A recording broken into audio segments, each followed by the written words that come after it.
we got up to him. We verbally commanded him. There was a team that went up to arrest him, to grab him. We beanbagged him, tasered him. The canine bit him twice. Like, we went through everything, right? And he got back into his truck. So I'm like, damn, dude, that's addiction, right? Do you have a project here in Arizona that's focused on people with addiction? I want to tell you, this one is a lady's trafficking her daughter in exchange for sex and drugs. So her name was Cindy LaFond. I still remember the lady. She has 12 felonies. The judge is like, Cindy, you get to go home for the weekend. Come back on Monday. You're going to be heard on all your cases. Well, she goes and grabs her daughter, brings the daughter down. On the way down, making the phone calls to a drug dealer. Hey, set it up. We're going to meet at Gilbert and Broadway. We're going to meet right there and we're going to do the exchange. So we get there. Long story short, the drug dealer shows up, goes to pull the girl out. We infiltrate the scenario. Cindy, the driver, I look down on the floorboard, I see a bag of dope. I'm on the right-hand side, so back right tire. She throws the truck in reverse. My right foot gets caught. I go to twist, my ankle breaks. Then I go to step, and she hits me right in the inner thigh, and my knee just blows out. Like Stretch Armstrong, that's what it looked like. And then I'm like, bam, it popped back up. So I'm like, oh, hell yeah, let's go. So we were able to draw down on her, get her out of the car, arrest her, and then that's where, for me, my life changed. So when I got run over, I went to the hospital. They bandage you up that night, then you have to go see your primary care. And I go in there, and Dr. Levine was my doctor. And I remember him saying, hey, Brock, you're a cop. I'm gonna give you some pills you're never gonna get hooked on. I had an injury before in my life where I was in a foot pursuit, blew my knee out. And so I had used opiates before. They didn't have the effect that they had this time. So that kind of like started screwing me up because the nature of the injuries were pretty sufficient. And I knew they were going to end up retiring me because they're like, docs, like, I don't think we're going to be able to get you back from this one, man. Brock Bevell, welcome to the Roller Coaster Podcast. Thank you, man. We're doing it, man. Last time we were together, it was different circumstances. Where were we? That was hit and miss, man. I was in the hospital bed the day we were supposed to do a podcast. I was laid up in Banner Hospital. What happened? Man, so for 46 days prior to that, I got an infection. I got shingles. Okay. But, and for the viewer, and on my testicle, right? I don't know if you know about shingles, but they run the nerve lines. So they're only on one side of your body and they attack like certain areas. So it usually happens to guys over 50. So I'm letting you know I'm over 50, right? And it started with like a little chicken pox looking thing on my leg, and I was like, on my back, my butt, right? I'm like, what the heck, dude? This is weird. And it started itching, but then it started like this in massive pain. I'm like, what the freak? So, but at the same time, I'm training for the 29.029. I don't know if you heard about that, but it's a huge race all over the nation, all over the world, actually. And the goal is 29,029 feet, the same height of Everest. So in the same time that I'm got these shingles, I'm trying to train. And so it's uncomfortable. Yeah. So let's fast forward 46 days. The day after that you saw me, I was in my bathroom on all fours. And I had gone as many days as I could. I'm laying there and I'm literally on all fours contemplating suicide. Like this is as legit as I can get. I was on all fours, and it was in so much pain that and I don't mean to be weird or anything, but if like your scrotum touched any part of my body, like if it shifted and touched the skin to skin, I felt like I was getting stabbed. Like that was the pain. And so I'm on all fours. I've been to the doctor 3 different times. I went to the ER like clinic one time, and each time they're like, well, you got shingles, man. We're just going to keep giving you medicine. But I refused. Every time I went to the hospital, like, let me give you an opiate because you got to get out of pain. So I'm like, I'm not doing that, dude. I'm sure we'll get into my opiate story, but I was like, I just can't do it. So fast forward, I'm on the floor. I'm screaming. My wife, and my thought was, I have a gun situated. You leave my bathroom, go around my bed. There's my nightstand. 10 feet from me, and all I could think about was getting to my gun, but I couldn't stand up because the pain was so excruciating. And so I finally scream out. It's 2:30 in the morning, scream out to my wife and say, Maren, I need help, and I don't know what to do. And she says, we're going to the ER. And in my mind, I'm like, ER, wait a minute, I've already gone to the doctor 4 times, right? What are they going to do for me this time? Well, by the time I was on the floor to the time I got to the ER, it exploded. Right. So I remember going into the ER, I'm laying in the bed and the doctor's like, well, how bad can this be? You just have shingles. And he opens it up and he says, okay, let me see it. And so I pull out my testicle and it is full of pus. Like, when we're done with this, I'll show you. I mean, because people are like, how does that even happen? And so literally it just like whatever was in my body was getting out. And it was seeping out through my testicle. And so the doctor's like, oh my gosh, we got to get you in. So for the next 6 days, I'm in the hospital. Day 5, day 1, you showed up, right? And so that was crazy. I was like, dude, I don't even know this guy, Tyler. I just know I'm supposed to podcast with him. He's coming in and bringing me a treat, dude. Like, how dope is this guy? So I really appreciate it, man. I hope you know that. So, well, I don't think, it was like I think AD sent you a message and said, hey, just a reminder about the podcast tomorrow or today or whatever it was. And you're like, yeah, dude, it's not happening. I'm actually in the hospital right now. And I was like, in the hospital. So AD tells me and I go, where's he at? It's like, he's at Banner. That's where we've delivered all of our kids to.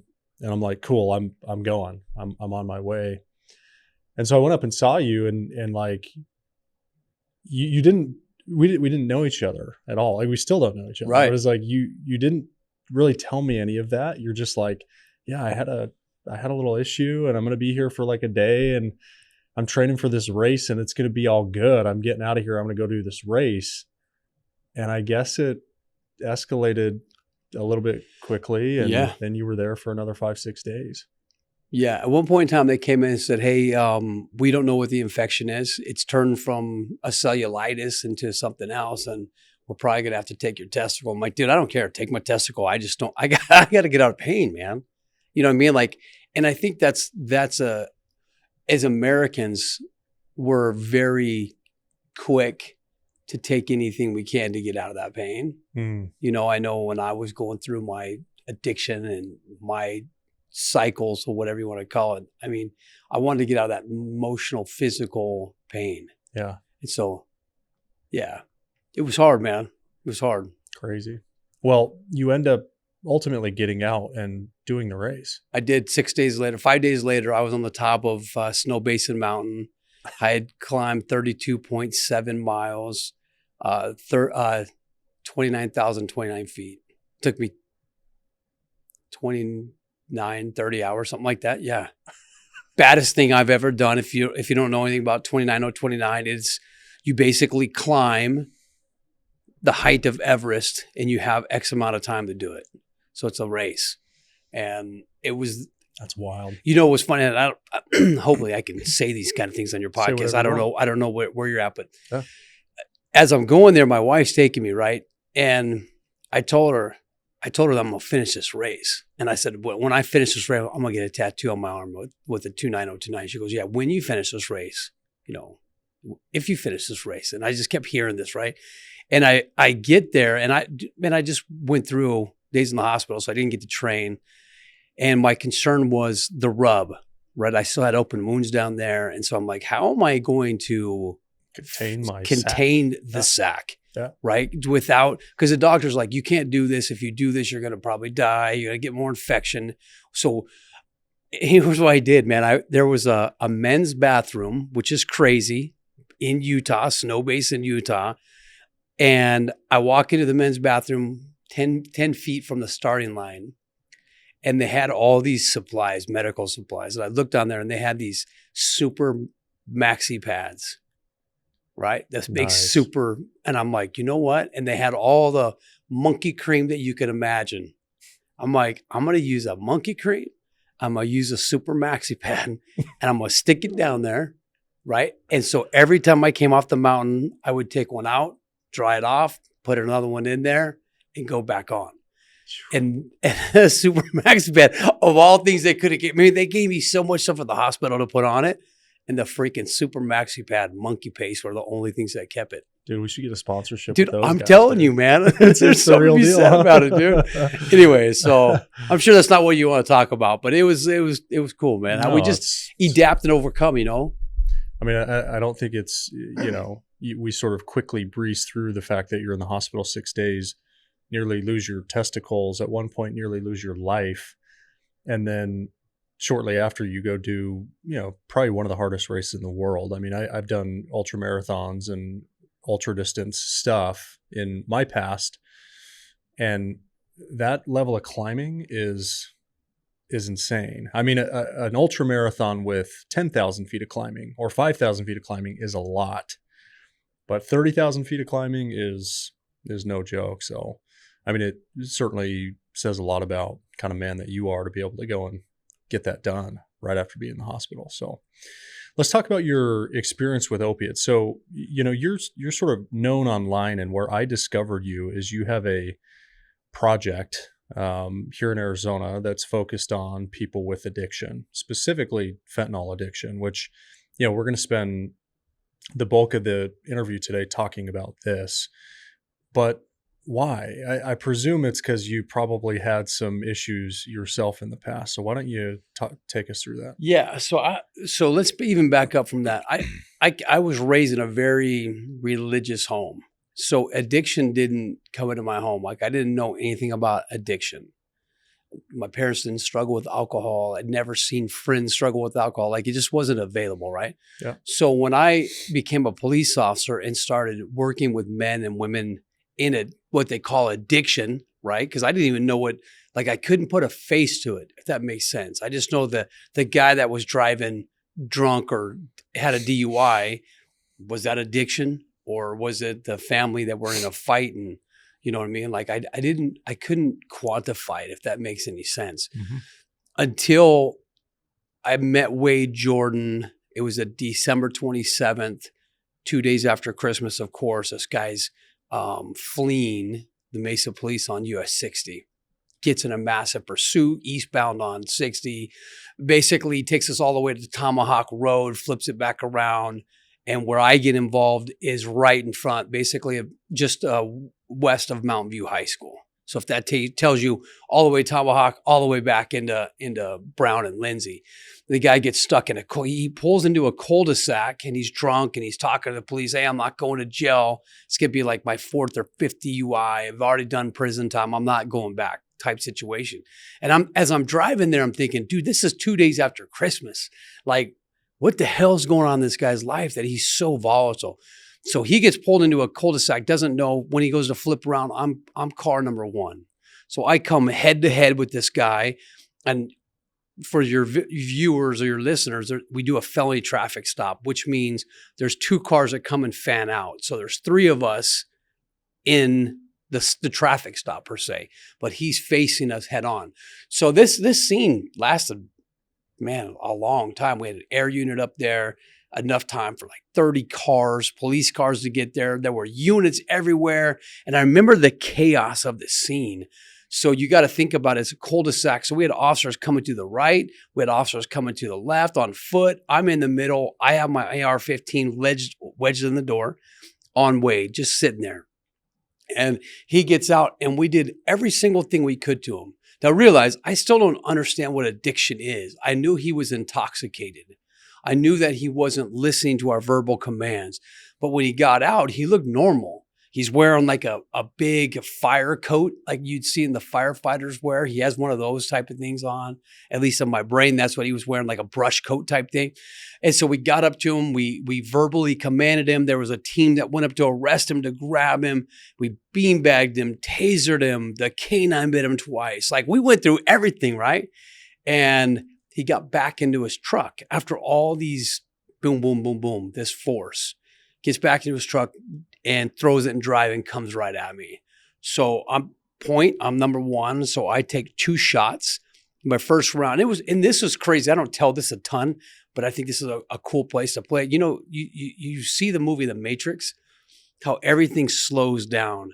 When I pulled that trigger, it was weird. So I have an AR-15, 223 round, big round, right? And when I pull that trigger, I see the round leave the barrel.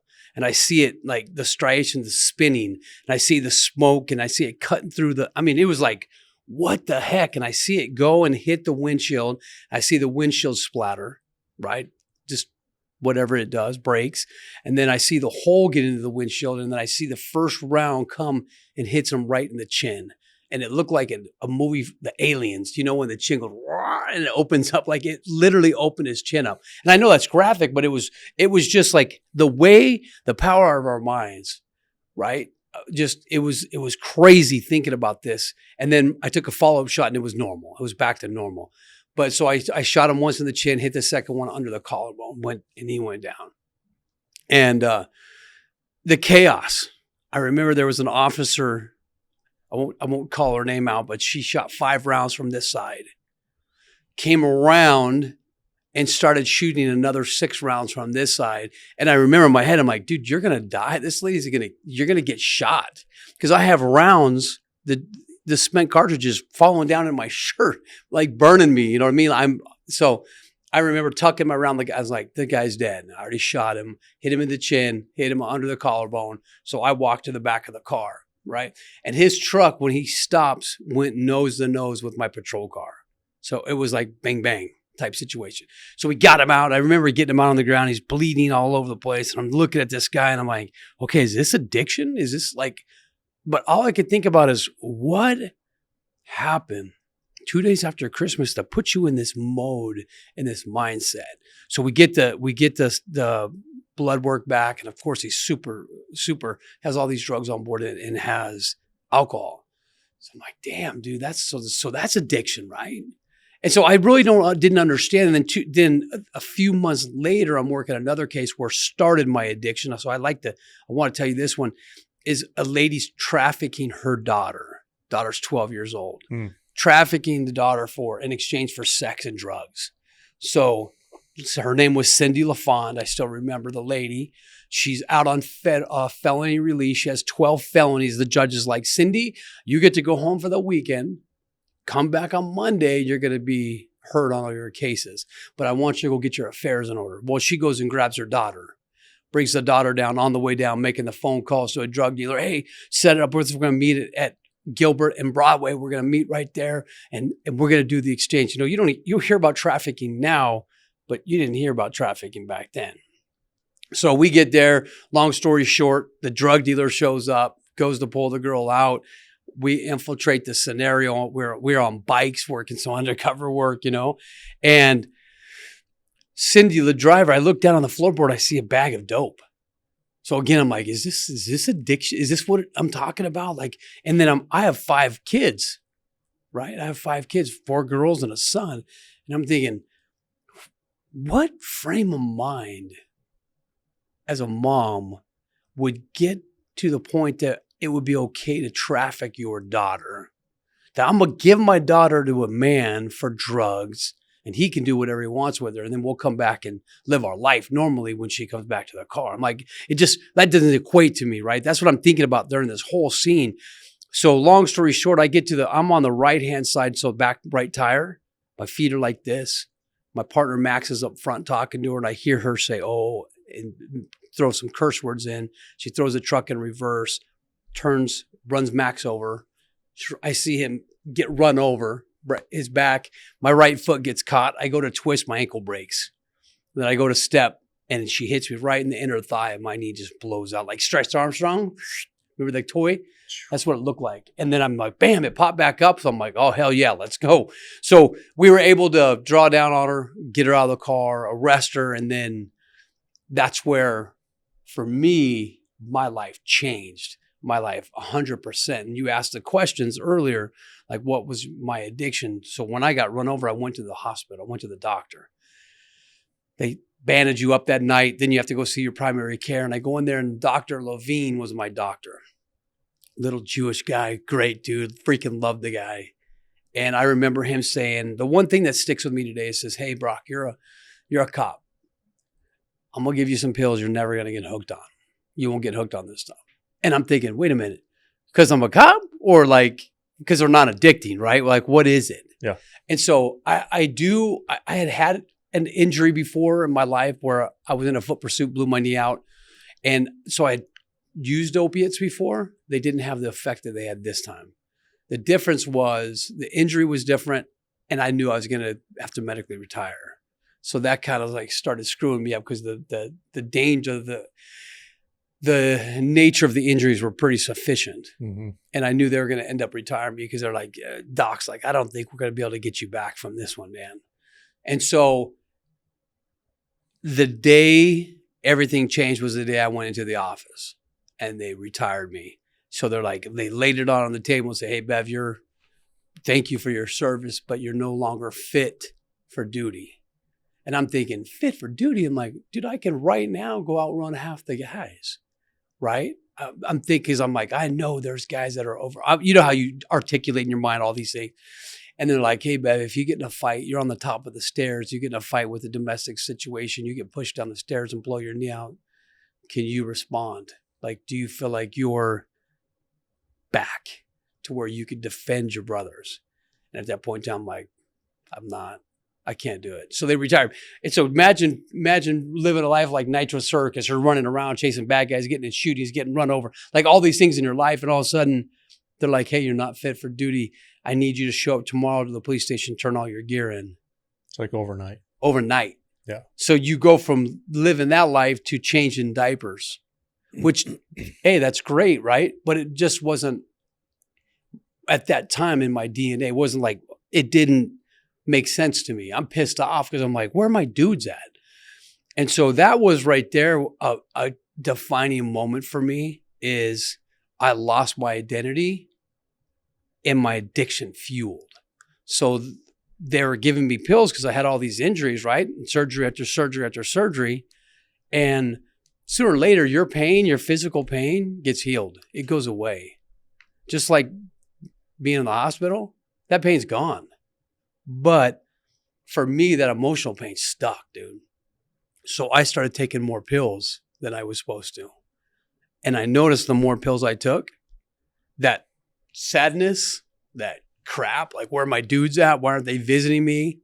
Went away. Got replaced by sorrow, sadness, depression through the pills. So then I was like, okay, now I can understand what addiction looks like because I've been in addiction. So that mine took me 10 years. It took me out for 10 years. And today I'm 15 years sober, right? But you asked why I started the project. The project started because nobody's coming to save these guys. Nobody. The government's not coming to save them, though they say we will. The city officials aren't coming to save you. Like what I do is basically peer-to-peer. One-on-one, just like we're doing right here. Hey, brother, I can tell you have an addiction. I can tell you're struggling. How can I help you?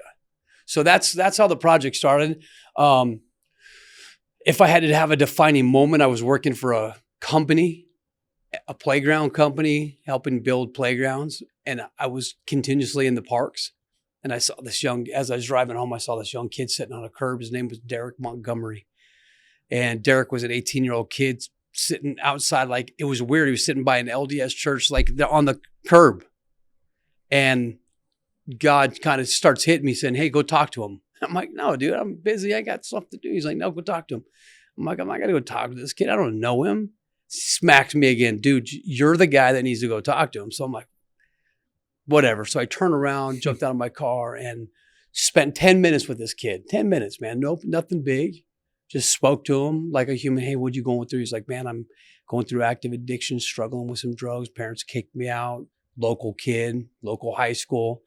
And I'm like, man, what can I do for you? He's like, I think you did it, man. Appreciate the time that you spent with me. And it was heavy. And I remember getting home and I was like, tell my wife this story. She's like, why don't you post about it? Post it on Facebook. And I'm like, what? No, I'm not posting that on Facebook. She's like, no, post on Facebook. You should tell the story. Maybe his parents or maybe his family's looking for him. Of course, wives win, right? I'm going to listen to my wife on this one. So I post about it hours later, man. And we get a direct message from his dad saying, hey, that's my son. We're looking for him. Could you put us in contact? So put him in contact. And that's kind of right there how it started. And that's why we post today. That's why we post these stories. People are like, oh, you're just doing it for shock value. I'm like, no, man, I'm trying to connect people with people. Yeah. Right. And resources to resources. So that's what I'm trying to do. But yeah, I talk too much, man. Go ahead. Sorry, brother. This is the nature of the show, man. I'm not supposed to talk. You're the star of the show here. So I appreciate you opening up about some of those experiences to get us into this. So I think that I want to read a statistic. In 2022, nearly 108,000 individuals in the U.S. died from drug-involved overdoses. Okay, 108,000 people. And you might go, well, there's hundreds of, it's 108,000 lives that would still be here without this.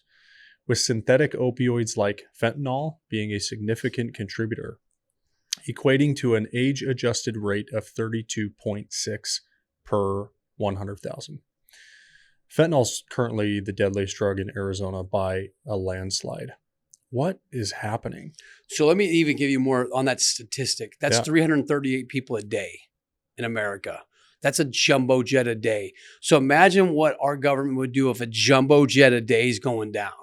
They would be in arms. They'd be like, what the hell? Stop flying. What are we going to do about this? And so that's 338 family members that were just like kicking under the earth. You know what I mean? Like, dude, we're not doing anything about it. So like when we start thinking about it that way, that's serious. 108,000 people. Those are communities. Those are communities who die in a year. So it's alarming. It's the biggest death toll from all the wars combined, more than COVID, more than any of the big heart attacks, drunk drivers, any of that combined. Like this rate is killing people. 5 Arizonas a day are dying. 5. But you don't hear anything about it. So that, I mean, you think about it, that's a lot of people, man. So like right now we're on the streets and I've probably been doing this 2.5 years. Okay. Like legit every single day going out on the streets. And I've even seen an ebb and flow in the fentanyl in Arizona. When I started, fentanyl pills, the blues, what they call the M30s, they were hot. They were the biggest thing that you could find out here. And so do you understand have you ever heard of the chocolate chip cookie effect? No. Okay. So let me give you this. So just to explain, people are like, how does someone use a fentanyl pill and why does one person die and one person not die? Right. Yeah. So what happens is, think about your chocolate chip cookies when you were a kid and grandma's cooking them or mom's cooking them and they're cooked and you bite into one and you're like, there were no freaking chocolate chips in this. And then you take the next bite and it's just a handful of helping of chocolate chips, right? Oh, yeah. You're like, that was a great bite. Oh yeah. So it's the same thing. Like when they're pressing these pills, these guys are not pharmacists. They're not experts. They're good at what they do, but they're not perfect. Like if you get a Tylenol, these things perfectly. Yeah. If you get a Tylenol pill, every pill is going to weigh the same. It's going to look the same. It's going to be stamped the same. Like it's to the infinitesimal perfection because that's how it's weighed out. When you're in a lab and you're making this in your garage, when you're pressing these pills and you're mixing the fentanyl in there and it's dropping into the pills, you may have a chocolate chip that has 1, or you might have one that has 6. Mm. So we talk about these hot pills coming across all the time, and these kids are getting these hot pills, man. They're getting. I mean, let me go back to the fentanyl, so we don't get too crazy. But the pills were the big thing. They got as cheap as 25 cents a pill. So when you're buying an Oxy from the street, a real one, a pharmaceutical, and let's say it's an M30, they were $30 a pill. They were $30 a milligram, right? They were 30, 80, whatever they were. Today, you can go buy a fentanyl pill for 25 cents on the street. So your addiction can stay addiction for a long ass time. Dude, right? that's crazy. And and I'm talking to people in the streets that are taking 100 pills a day. Okay? It's a lot of freaking pills. So what happened was the cartel just blew up with these pills. And then they started creating this need, and they started like lessening them on the streets. So people were scrambling. Then they introduce Fetty powder, okay, which is a pure form of fentanyl. So I want people to understand this. Fentanyl is a synthetic drug. So you hear about heroin and fentanyl. The difference is heroin's a plant, the opioid, right? And fentanyl is made in a lab. So it's just chemicals mixed together to make chemicals, to make fentanyl. Mm-hmm. So you think about it, if I'm growing heroin, it's going to take me however long it is to take to grow the plant. They grow better in like Afghanistan and those countries, right? That's why the opioid crisis was so big. Well, today, China is creating these mega labs that are creating these chemicals that are mixed together. So the time frame from making heroin, which is not even on the scale of potency today compared to fentanyl, and then you can take chemicals and mix them together. The time to make is like now. So you can infiltrate, you can inundate a neighborhood with fentanyl in a community, in a government, so fast. They'll kiss heroin goodbye. They are. Like right now, you're almost not able to find heroin. Heroin's, like I talk to people every day and they're like, we haven't seen heroin in a year. Just the demand's down. There's no demand for it. Why would you? Because first of all, the potency of heroin compared to fentanyl is non-existent. It's like taking an ibuprofen. Versus an oxy. Yeah. Wow. And like the potency level is ridiculous. So someone's like, why am I going to go use? And plus heroin, I have to shoot up. It's intravenous, right? I don't want to do that. Pretty inconvenient. It's inconvenient. Or you could just pop a pill. So they don't even pop pills. They smoke it. So I would say 90% of the people out there smoke fentanyl on a tray. A tray is a piece of foil that you cut into a 4x4 block like that. Then they take the pills and they stick it on top of the foil. And then they add a heat source like a lighter and they put a tutor or a straw in their mouth. And so they light it. And then as the smoke comes up, they're like, and they suck it up. So if you walk around Mesa and you look on the ground, you'll see foil everywhere. Like I'm pissed. I should have got into I wish I would have like had ownership in foil a couple of years ago had I known this, because like businesses have to hide foil behind the counter, like they did the Sudafed. You remember that? Mm-hmm. So they have to do the same thing with foil now. It's crazy.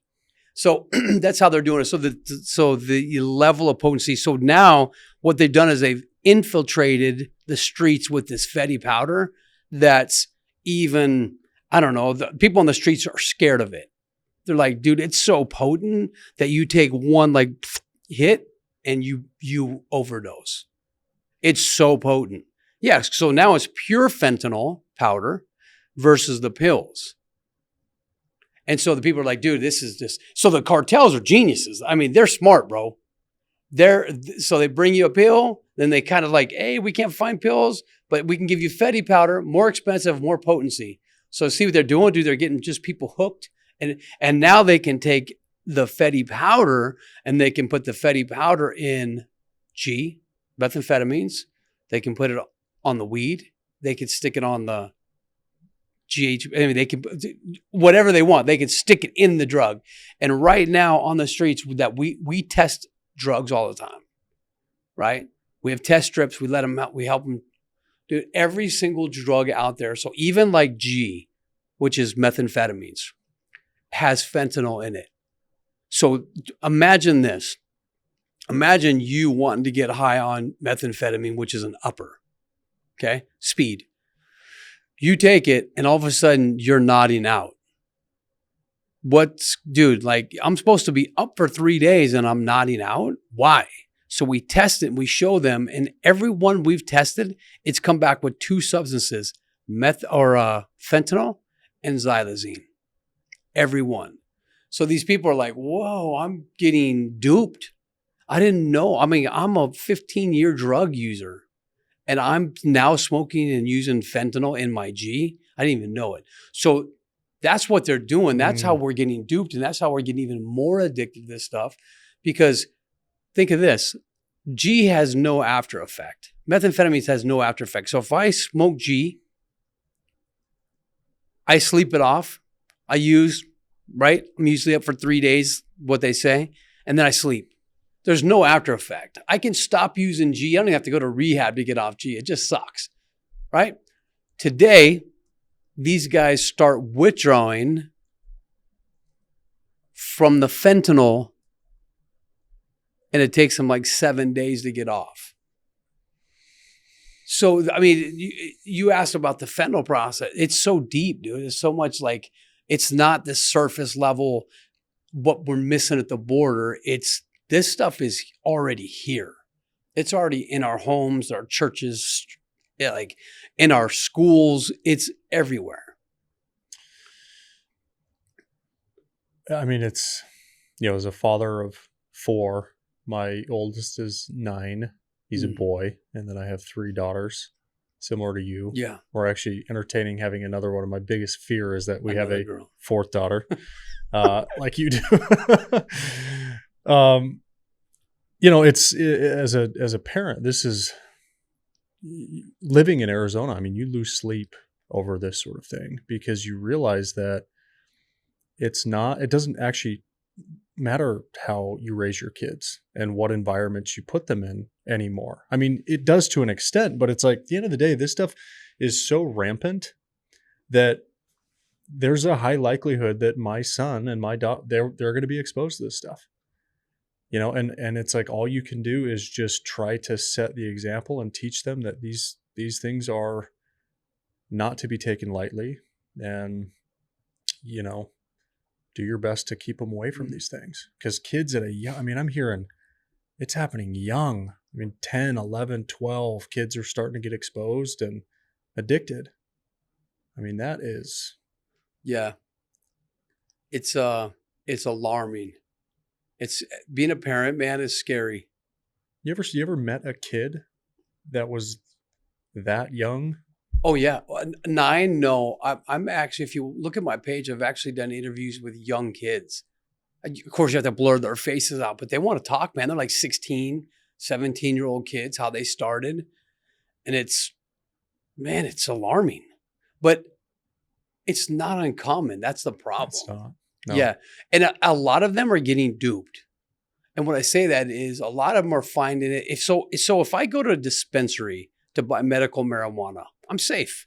That should be a safe place, unless you're in Mesa, where you've seen cases where the guys that are selling the weed are actually putting fentanyl in the supplies and getting arrested by the Mesa police. That just happened a little while back, which is kind of scary because you're like, I'm supposed to be going to these shops and supposed to be getting a safe supply.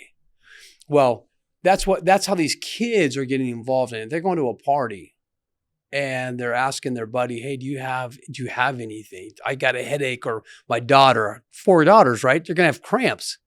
They got cramps. They're like, okay, hey, do you have a pill for my stomach?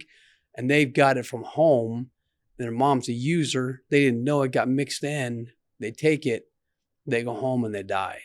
And right now, the stat in Arizona is 66% of our youth that are dying from fentanyl are dying in their homes. That's crazy. I did and man, what's crazy about running this page, I have families texting me every day. If you looked at my DMs on TikTok, it'd make you cry. Because I have families like, hey man, I lost my brother last night. I lost my daughter. I lost my son. I lost my husband to this stuff. And there's a young lady that I work with a lot. She's in Queen Creek. She's an RN, emergency RN. And at work, her daughter calls her and says, hey mom, I'm going to pick, I think it was Grubhub. Can you pay for some Grubhub? Sure. So this was a normal thing for mom. She would pay for it. She's at work, pay for the Grubhub. Grubhub gets delivered. Boom. Well, they have now used Grubhub and these delivery systems where you can pay for dope. You can they've just manipulated the names and stuff. And so this girl actually had Grubhub. It looked like it, deliver food, but it was actually fentanyl to the girl. She used it. Mom came the next morning, knocked on the door, daughter was dead. Mom paid for it. She paid for it. Didn't know, but that's how they've That's how Facebook or the Instagram and stuff like this, these social media are playing a vital role in our kids, Man. right? So this is also alarming right now. So when I was a cop and I was buying drugs, as an undercover cop, dude, it was kind of scary. Like it was like you had to be really good. You had to have a great team because you were going into some seedy places. It was nerve-wracking. Guns were pulled, right? They were checking if you're a cop. Let me see. I mean, you've seen it on the movies. It's scary, right? Yeah. Today, you can have a drug deal totally contactless. I can get on social media right now. I can find a plug on social media. I can send you a message on social media and have drugs delivered to my house and pay you online without ever seeing you. And I could have it delivered in an hour. That's scary, dude. You know what I mean? Like that takes out that fear. Oh yeah. That takes everything out. It's Now like I could just risk for no people. risk.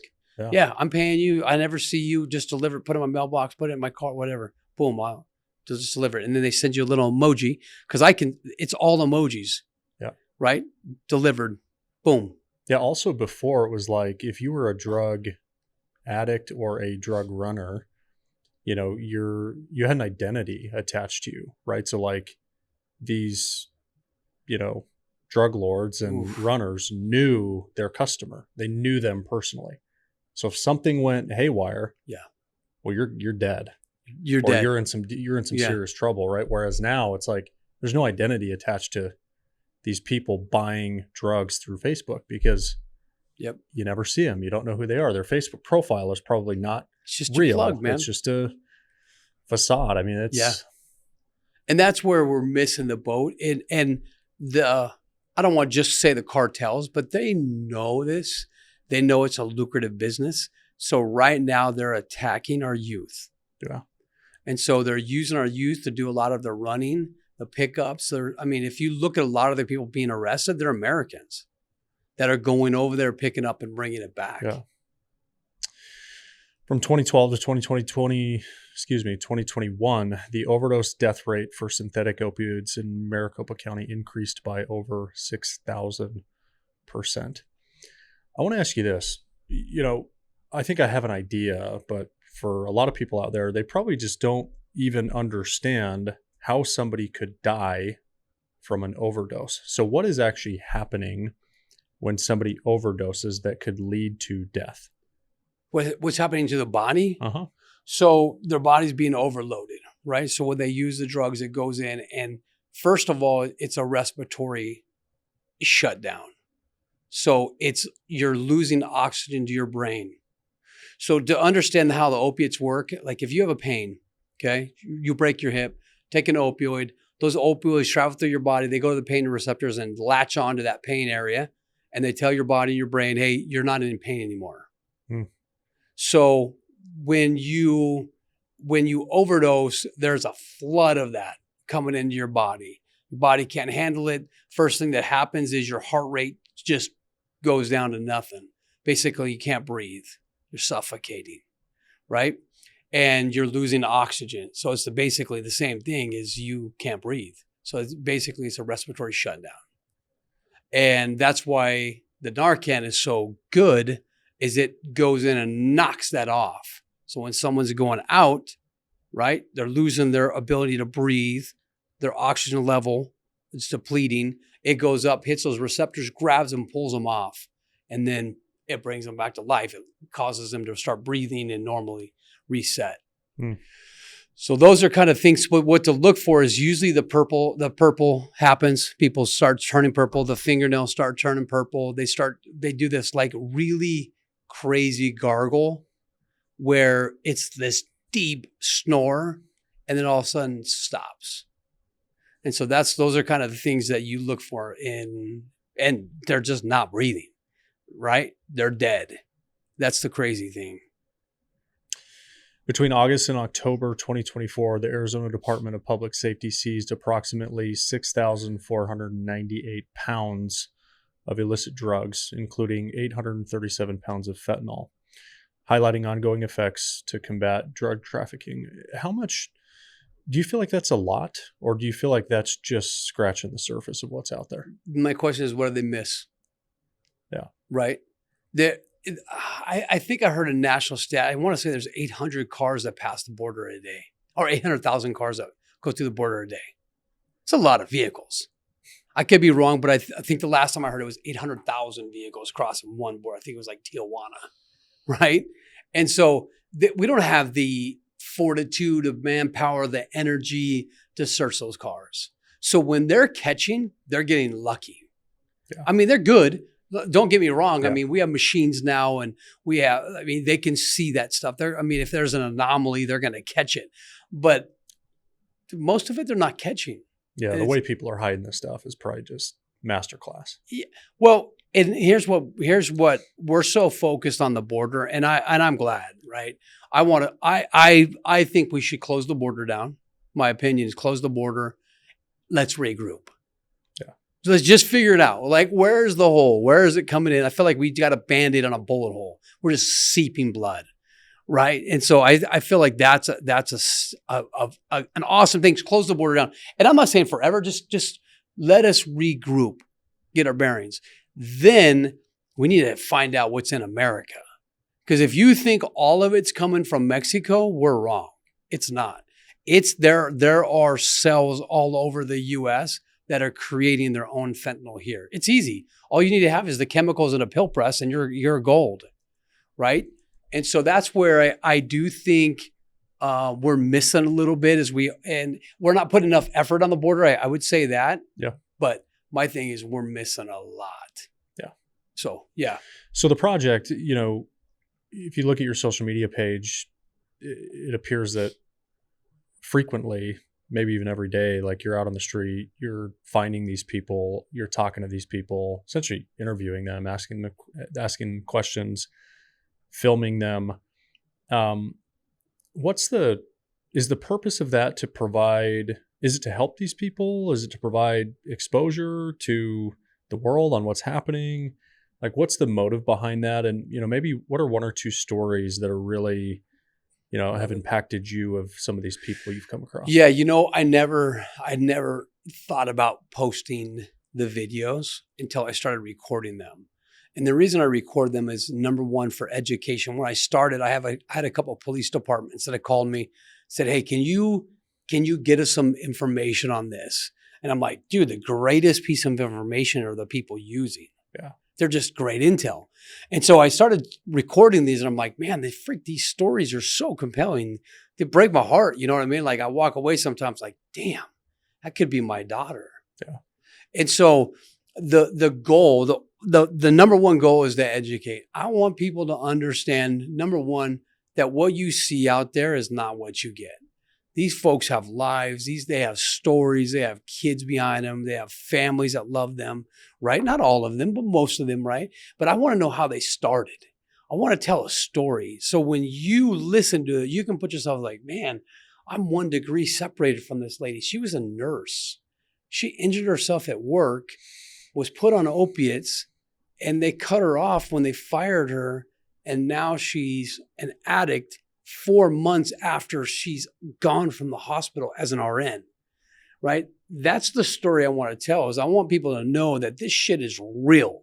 This fentanyl is not like the weed we were smoking as kids. Yeah. Like, we didn't hear about people dying. You didn't. You might have heard the drunk guy died that was down the street that had been living drunk for 50 years. You know what I mean? But like, today we're hearing family members pass away left and right. And so my story, I want to tell a story. I want to shine a light on them. And at first I did it for more like, I just want this to be seen. But now I hope to tell a story. Like when I show somebody fading out, I try to put a message of education behind it.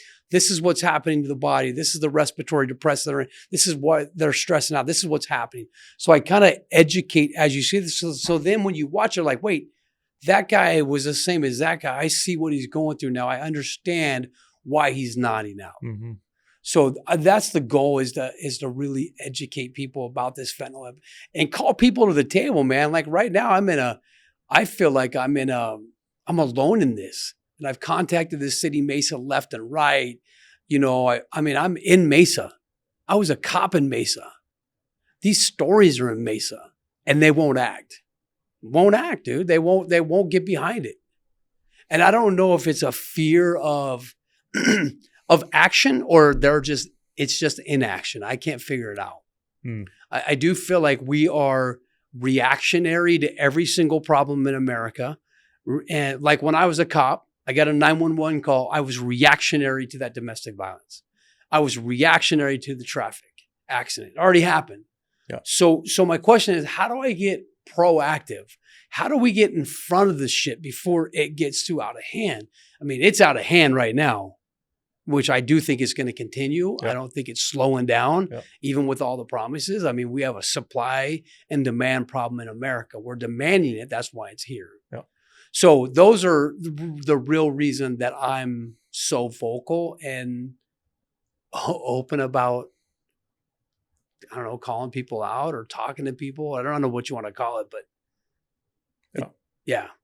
I want to come out with you for a day. I think that'd be awesome. Would you be open to that? Dude, I invite people every day to come out. Just see what's really going on out there. Talk. Do you know, I mean, are you essentially driving around trying to spot these people, or do you know certain areas where they're going to be? Yeah. Yeah. So you just go directly to Go it. right there. Yeah. Yeah. Cause I mean, I have a job. So I try to take 2 hours of my day to go out. Yeah. So I'll look at my day. I'm like, hey, 6 o'clock in the morning, I'm going out. 9 o'clock at night, I'm going out. Yeah.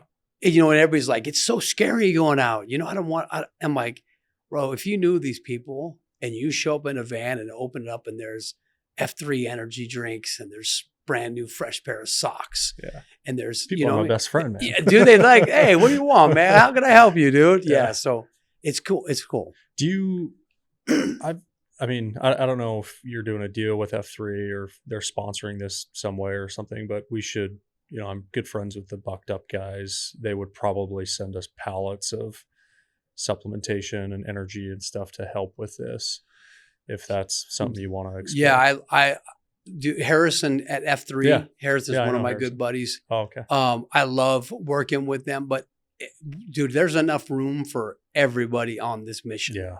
You know, and those are some of the needs that it's kind of cool because you come up with an energy drink and they're like, whoa, you're giving us an energy drink? It's kind of cool. You know, you're giving us a protein cookie, trying to help. They really appreciate it. Yeah. It's amazing. Yeah. I think it'd be interesting. I don't know if you've thought about producing a documentary around this. I have. I don't think I have the bandwidth to do it by myself. Yeah. If that makes any sense. Like I just looked at my phone. I have 30,000 videos on my phone. It's insane. Yeah. I just don't have it takes a lot of, people don't really understand what it takes to produce this kind of stuff. Yeah. Like there's effort behind it and time commitment, but I would love, if I had the people, I would love to do a documentary. Yeah. I mean, you know, I don't want to overcommit to something on a whim here, but you know, we've got one of my teammates here at Arizona Rocket Studios is a high level filmmaker, and somebody that would probably, I'll show you some of his stuff, but somebody that, you know, if we could get him excited about it and behind it, and you know, we had some level of plan around, you know, who are we going to go pitch this thing to? We've got some contacts at, you know, the big kind of 3 or 4 big streaming places. Yeah. And so it'd be like, if we could come up with, so I'll talk to him. I think it'd be super interesting to come out for a day and then possibly get involved in a documentary. I think the mission's the important thing. You know what I mean? Like behind it, what's the mission? And my thing is I want them to be able to tell a story.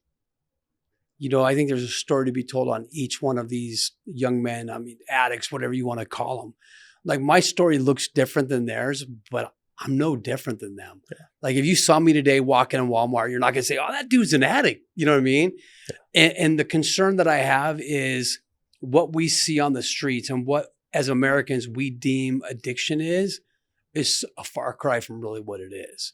Because we see these homeless people and we're like, they're addicts. But so's your dad. right? So is your cheer coach. And that's what people don't see is the addiction behind the scenes of, that if it's easy for me to go out and educate and talk to people using the homeless as the video, the picture. Yeah. But it's just a portion of what addiction really is. I mean, I was a cop, dude. I was a cop in full-blown addiction for 10 years. And so I was never homeless. But dude, did I struggle with addiction for sure. How do you personally teach your children? Like, what do you say to them? How do you because there's probably a lot of parents out there like me that are just have fear around like, this is a big problem. And dude, my greatest fear is that one of my children becomes addicted to substance. I am rigorously open and honest about everything I'm doing. They see the videos. We have conversations at the dinner table about it, right? I have kind of two families. My 5 kids are out. They're older. They're married off. And I have 2 in the midst of it, man. A sophomore in high school and one that just graduated. So I educate them. I show them what I see. For example, I did a case. With a department in Ohio that stopped the vehicle, seized drugs in the vehicle, and what they seized were Tylenol pills. So if you took these out and you put them on the table and you put a Tylenol pill here, a real one, and the one they found here, they looked exactly alike. They were the white pill, Tylenol stamped in red across it. You flip it over, there's the T, and you know what I'm saying? Like the real freaking Tylenol pills, man. And they're like, hey, Bev, you got to get this out there. You got to talk about this. Because think about that's how they're manipulating our kids. Yeah. And so imagine a kid has this little Tylenol pill. Oh, it's Tylenol. I'm educating my kids. I'm talking to them. I'm showing them. I'm being honest with them. But that's all we can do. Like they have to govern themselves. You educate them and then they govern themselves. And my kids will tell me right now, dude, I'll never use fentanyl because I don't want the wounds coming out. We haven't even talked about the xylazine, man, and the wounds that are causing from that. So it's crazy. I think there's a lot of, here's where I struggle with that, where I struggle with like, hey, I want to show you guys this stuff. For example, show them your videos, right? It's almost like, I think a lot of parents go, is it better to just try to hide all this stuff? I think that's a real thought. Like when you say it out loud, it feels irrational, but it's like, no, I think that's a real thought is like, I want to try to, contain and isolate my kids from these things so they never have exposure to it. I think the answer is they're going to get exposed. So the sooner that you can start to expose them yourself and talk about the risks, right? It's sort of like, I know this isn't an apples to apples comparison, but it's like, hey son, come here, check out this porn video with me. It's bad, right? And he looks at it and he goes, wow, that's actually kind of cool. It's like, right. So it's like, and again, I know it's not an exact comparison, but how do you, it's like, is the right answer just show them everything, show them the risks, do it all? Or is there a level of, protection and isolation that you want to try to create for them? Yeah, I think each family is different. That's a good point. The DARE program, we had it when we were growing up. It didn't work for all of us. Yeah. And they did everything they could to show us and give us the cool t-shirts and talk about it. But I do agree, like you have to know your audience. You have to know your people. I'm not watching porn with my son, so I like that analogy. You know what I mean? I don't think so I don't know. Like for my kids, I think it's important that our conversations are not out of fear-based. They're not like, oh, or hey, check this out, laugh at it. It's more of like an education. Hey, this lady right here, check this out. She was a nurse. Yeah. And look at the path she's taken. Look at the heartache she's taken. Yeah. What are your thoughts? And so we have open conversations in our home about, but it's not just about the drugs. It's about everything. We talk. Yeah. Yeah. It's amazing. So dude, we for sure do this for a long time, and I'd love to do this again. And I'd love to genuinely get out. I think me as a man of my word. Yeah. Just based on the few times that we've met, but I'd love to get out in the field with you and do this. So let's line that up for sure. I want you to wrap this. I want you to look into your camera, which is the one over my left shoulder here. And I want you to address youth out there who have either started to dabble, are considering dabbling, they're seeing their friends dabble, they're having thoughts about trying it out, just want to try this. I want you to speak to those youth directly. They want to try it? Yeah. Ooh, man. Woo. What would I tell them? I mean, I would be sitting here talking to my son if I had a chance to. My son's name's Taven, and I would sit him down and say, there are some inherent risks with utilizing these drugs. We do know that the drugs are used to help us feel better.